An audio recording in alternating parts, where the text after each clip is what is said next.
نحمده ونصلی علی رسولہ الکریم اما بعد فاعوذ باللہ من الشیطان الرجیم بسم اللہ الرحمن الرحیم یا ایہا الذین آمنوا اتقوا اللہ وابتغوا الیہ الوسیلہ وجاہدوا فی سبیلہ لعلکم تفلحون صدق اللہ مولانا العلی العظیم۔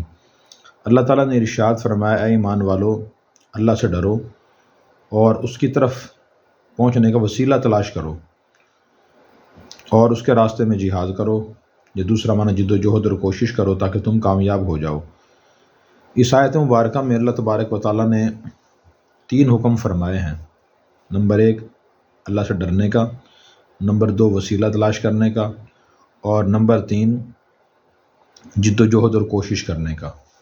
تو تقویٰ بھی انسان کو تبھی حاصل ہوتا ہے جب کہ انسان جد و جہد اور کوشش کرتا ہے۔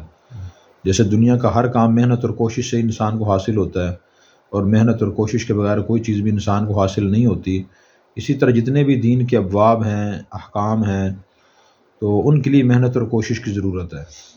مجاہدے کی بات چل رہی تھی، مجاہدہ نفس، تو بنیادی طور پر مجاہدہ نفس کے لیے ہمیں مجاہدہ 2 کاموں کے لیے کرنے کی ضرورت ہے۔ نمبر 1 تو اللہ کے احکام کو ادا کرنے کے لیے، خاص طور پر جو رکن یا فرض واجب درجے کے احکام ہیں ان کو پورا کرنے کے لیے، اور نمبر 2 خود کو غلط خواہشات اور غلط کاموں سے بچانے کے لیے، ان کے لیے مجاہدہ کرنے کی ضرورت ہے۔ چونکہ انسان کے اندر نہ تو شروع سے اطاعت کا مادہ ہوتا ہے، لیکن جو خواہشات ان کی طرف بڑھنے کا مادہ شروع سے ہوتا ہے۔ قرآن کریم بھی ہمیں یہ بتاتا ہے، اللہ تعالیٰ نے ارشاد فرمایا، زُيِّنَ لِلنَّاسِ حُبُّ الشَّهَوَاتِ مِنَ النِّسَاءِ وَالْبَنِينَ وَالْقَنَاطِرِ الْمُقَنطَرَةِ مِنَ الذَّهَبِ وَالْفِضَّةِ إِلَى آخِرِهِ، کہ لوگوں کے دلوں میں شہوات کی محبت خوبصورت بنا دی گئی ہے۔ پھر شہوات کی تفصیل بیان فرمائی کہ وہ عورتیں ہیں، بیٹے ہیں، اور گھوڑے ہیں، کھیتیاں ہیں، سونے چاندی کے ڈھیر ہیں۔ تو یہ چیزیں، ان کی طرف خود بخود انسان دل مائل ہوتا ہے۔ شریعت نے ان سے منع تو نہیں فرمایا، البتہ یہ فرمایا کہ آدمی ان کو مقصود زندگی نہ بنائے، اور نمبر 2 ناجائز طریقے سے ان کو حاصل نہ کرے، جائز طریقے سے حاصل کرنے کے بعد ان کو گناہ میں استعمال نہ کرے۔ جتنی بھی اللہ کی نعمتیں ہیں اس کے لیے مجاہدہ کرنے کی ضرورت ہوتی ہے۔ اور اسی طرح نبی کریم صلی اللہ علیہ وسلم نے بھی ارشاد فرمایا کہ حفت النار بالشہوات وحفت الجنت بالمکارہ، او کما قال علیہ السلام۔ صحیح بخاری کی روایت ہے یہ کہ اللہ تعالیٰ نے جنت کو ناپسندیدہ اور ناگوار چیزوں سے گھیر دیا ہے۔ جنت تک پہنچنے کے لیے آدمی کو ناگوار چیزیں برداشت کرنی پڑتی ہیں۔ ناگوار چیزوں برداشت کرنے کا مطلب مجاہدہ کرنا ہے۔ سردی کے موسم میں گرم بستر سے اٹھنا، نماز پڑھنا، وضو کرنا، غسل کرنا، ان کاموں کو دل نہیں چاہتا۔ اب دل چاہتا کہ میں گرم بستر میں ہی لیٹا رہوں، کمرے کے اندر ہی رہوں۔ اگر کوئی بیماری پیدا ہونے کا اندیشہ نہ، صرف سستی کی وجہ سے آدمی نماز نہ پڑھے اور چھوڑ دے تو یہ گناہ ہوگا۔ اس وقت مجاہدے کی ضرورت ہے۔ اسی طرح جو جہنم ہے اس کے قریب جو اللہ نے باڑ لگائی ہوئی ہے وہ پسندیدہ چیزوں کی لگائی ہوئی ہے۔ جتنے بھی گناہ ہیں انسان کو پسند کرتا ہے۔ مثلا خدا نخواستہ شراب نوشی ہے، اس سے اللہ نے اسی لیے منع فرمایا کہ دل کرتا ہے پینے کو، پینے سے لذت حاصل ہوتی ہے۔ بدکاری ہے، جھوٹ ہے، دھوکہ ہے، چوری ہے، تو ان کے ذریعے آدمی کو آسانی سے دولت مل جاتی ہے، اپنا مقصد حاصل ہو جاتا ہے۔ پسندیدہ چیز ہے یہ، تو شریعت نے ان سے منع کیا ہے۔ تو اطاعت کو کرنے کے لیے اور نافرمانی سے بچنے کے لیے ہمیں شدید مجاہدے کی ضرورت ہے۔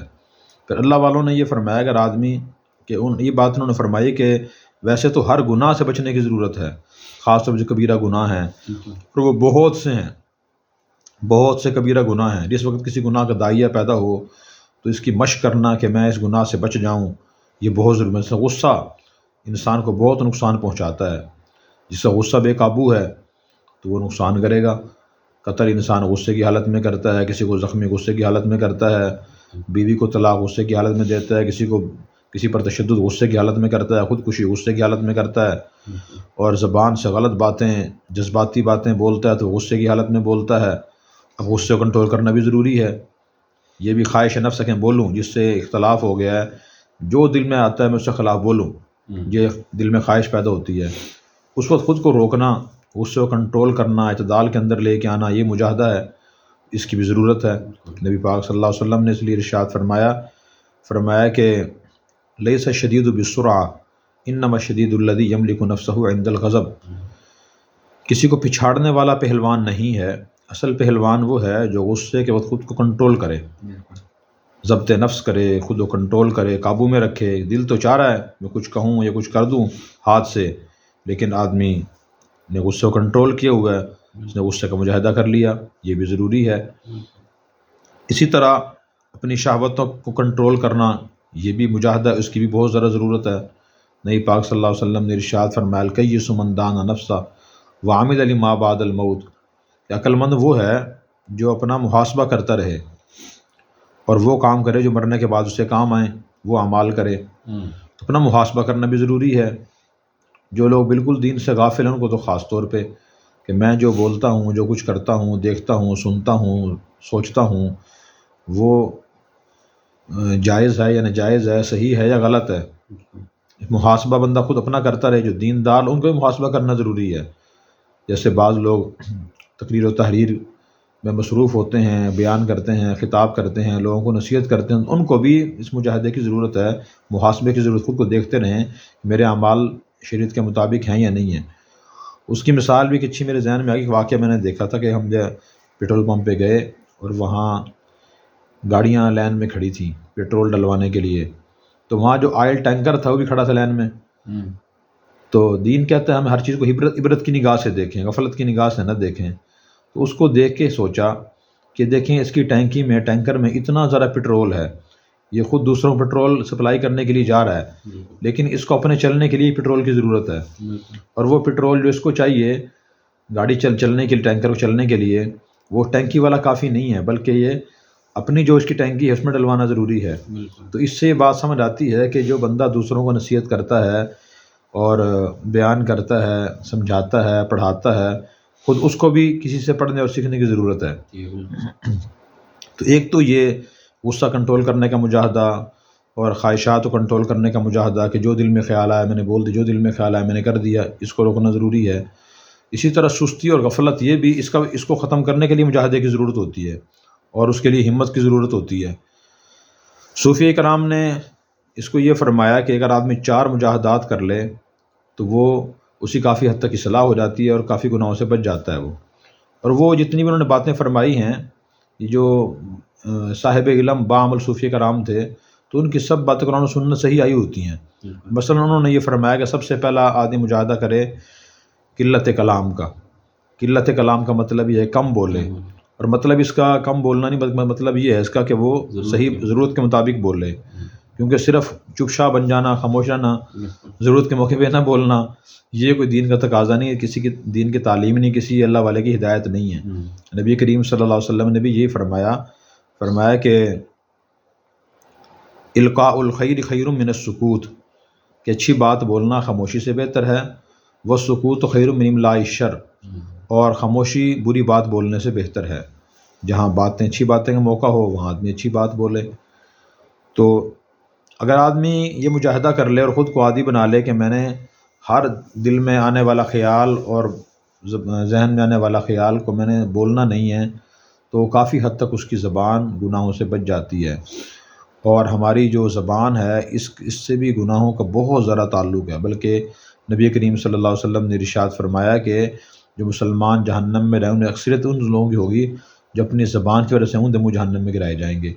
جھوٹ زبان سے بولا جاتا ہے، حسد کی باتیں، بغض کی، الزام تراشی، غیبت، چغلی، اور کسی کو طعنہ دینا، سخت الفاظ استعمال کرنا، دل آزاری کرنا، کسی کا راز فاش کرنا۔ بلکہ صوفیہ کرام نے یہاں تک لکھا ہے کہ 99% اخلاق کا تعلق ہماری زبان سے ہے۔ تو اگر زبان کا مجاہدہ آدمی کر لے تو آدمی بہت سے گناہوں سے بچ سکتا ہے۔ گناہ کی بات نہ بولے اور لا یعنی فضول بات نہ بولے، اس بات کا فائدہ کوئی نہیں۔ تو اس کی بھی ہمیں مشق کرنے کی بہت زیادہ ضرورت ہے۔ اور زیادہ جو ہم پہ مصیبتیں پریشانیاں آتی ہیں تو وہ اپنی زبان کی وجہ سے آتی ہیں۔ کہ فلاں موقع پہ فلاں کے بارے میں یہ بات کہہ دی تھی، تعلق خراب ہو گیا، فلاں کے بارے میں یہ بات کہی تو رشتہ داری ٹوٹ گئی، یہ بات کہی تو دوستی ٹوٹ گئی۔ حضرت ابوبکر رضی اللہ عنہ اس لیے فرماتے تھے زبان کو پکڑ کے حاذ الذی اوردنی الموارد، یہ وہ زبان اس نے مجھے بڑے بڑے حادثات میں، پریشانیوں میں مبتلا کیا ہے۔ ایک تو زبان کا مجاہدہ ہے، اس کی ہمیں مشق کرنے کی ضرورت ہے۔ اللہ والے تو غیر ضروری ایک بات بولنے کو بھی گناہ سمجھتے تھے۔ میں نے ایک واقعہ پڑھا تھا کہ ایک بزرگ اپنے دوست سے ملنے کے لیے گئے تو دستک دی دروازے پہ، کسی اور نے دروازہ کھولا تو ان سے پوچھا کہ میرے دوست ہیں، انہوں نے بتایا کہ نہیں ہیں۔ پھر پوچھا کہ جی کہاں گئے ہیں، تو انہوں نے بتایا کہ فلاں جگہ گئے ہیں۔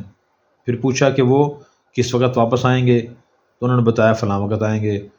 تو واپسی پہ جب یہ گئے، سوچتے ہوئے گئے اور جاتے ہوئے استغفار پڑھتے ہو گئے، استغفر اللہ استغفر اللہ استغفر اللہ۔ کس نے پوچھا کہ جی آپ نے کوئی گناہ کیا استغفار کر رہے ہیں؟ تو انہوں نے کہا کہ جی میں 2 باتیں بغیر ضرورت کے بولی ہیں، بے مقصد بولی ہیں۔ 3 باتیں بولی تھی، 2 باتیں بے مقصد تھی۔ تو پہلی بات میں نے پوچھی تھی کہ میرے دوست گھر پہ ہیں، یہ بات تو جائز تھی، ضرورت کے مطابق تھی، میں ان سے ملنے کے لیے آیا تھا۔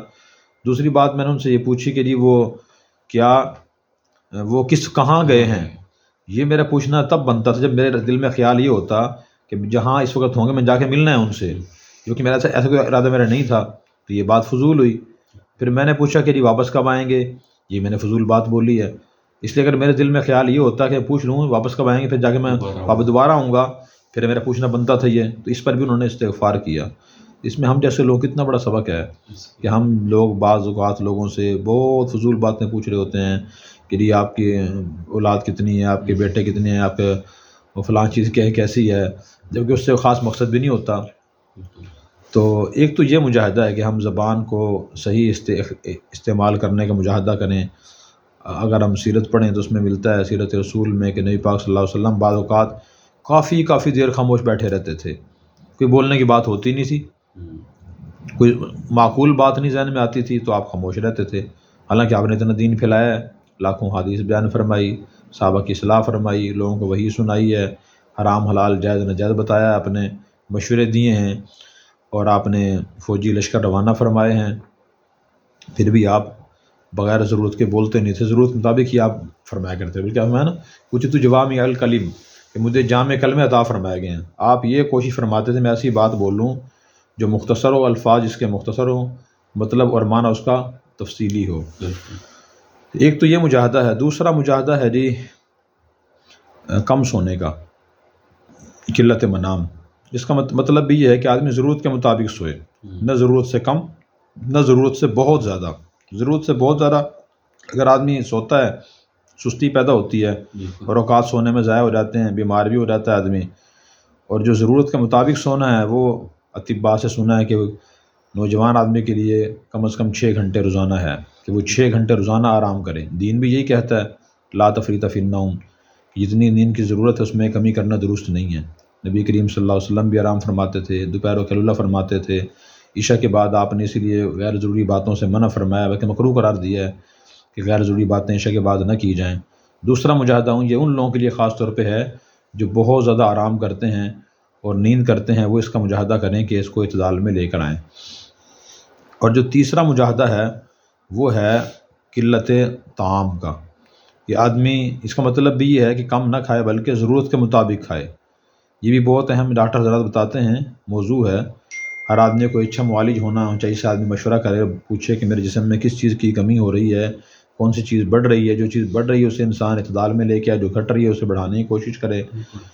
تو یہ بھی بہت ضروری ہے، جبکہ ہمارے ہاں اکثر جو لوگ پائے جاتے ہیں وہ زیادہ کھانے والے پائے جاتے ہیں، اور اسی لیے کہا جاتا ہے کہ زیادہ بیماریاں جو پیدا ہوتی ہیں اکثر وہ زیادہ کھانے کی وجہ سے پیدا ہوتی ہیں، وہ کم کھانے سے پیدا نہیں ہوتی۔ تو شریعت نے اس لیے روزے کا حکم دیا ہے کہ سال میں رمضان المبارک کا پورا مہینہ روزے فرض ہیں، اور ہر مہینے ایام 20 کے روزے رکھے جائیں۔ نبی کریم صلی اللہ علیہ وسلم کی حدیث سے معلوم ہوتا ہے کہ بہت سی پریشانیوں کا حل روزے ہیں۔ مثلاً آپ نے ارشاد فرمایا یا معاشر الشباب من استطاع منکم الباءۃ فلیتزوج، اے نوجوانوں کی جماعت تم میں جو استطاعت رکھتا ہے وہ نکاح کر لے، ومن لم یستطع فعلیہ بالصوم فانہ لہ وجاء، جس میں نکاح کی استطاعت نہیں ہے، اخراجات وہ پورے نہیں کر سکتا تو وہ روزے رکھے، اس لیے کہ روزہ اس کی خواہش کو توڑ دے گا۔ تو اور بہت زیادہ کھانے سے مستیاں پیدا ہوتی ہیں، ہمارے معاشرے میں کہا جاتا ہے کہ یہ جی پیٹ بھرے کی مستیاں ہیں، تو اس لیے ہمیں اس کا مجاہدہ بھی کرنا ضروری ہے کہ میں ضرورت کے مطابق کھانے کا عادی بنوں۔ اللہ نے فرمایا کلوا واشربوا ولا تسرفوا، کھاؤ پیو لیکن حد سے نہ بڑھو۔ حدیث پاک کا مفہوم بھی ہے کہ جتنے برتن انسان بھرتا ہے سب سے برا برتن پیٹ ہے جسے انسان اچھی طرح بھر لے، اور آپ نے یہ اللہ تعالیٰ سے اپنی خواہش کا اظہار کیا کہ میرا دل چاہتا ہے کہ اللہ ایک دن مجھے آپ کھانا عطا فرمائیں، میں کھا کے آپ کا شکر ادا کروں، ایک دن مجھے آپ بھوکا رکھیں، میں آپ کے سامنے آہوزاری کروں گی کڑاؤں اور دعا کروں میں۔ تو 3 مجاہدے یہ ہو گئے۔ چوتھا مجاہدہ ہے لوگوں سے کم ملنے کا، وہ انشاءاللہ آئندہ پڑھیں گے۔ اللہ تعالیٰ ہمیں ان مجاہدات کو سمجھ کر اپنانے کی توفیق عطا فرمائے، ان پر عمل کرنے کی توفیق عطا فرمائے۔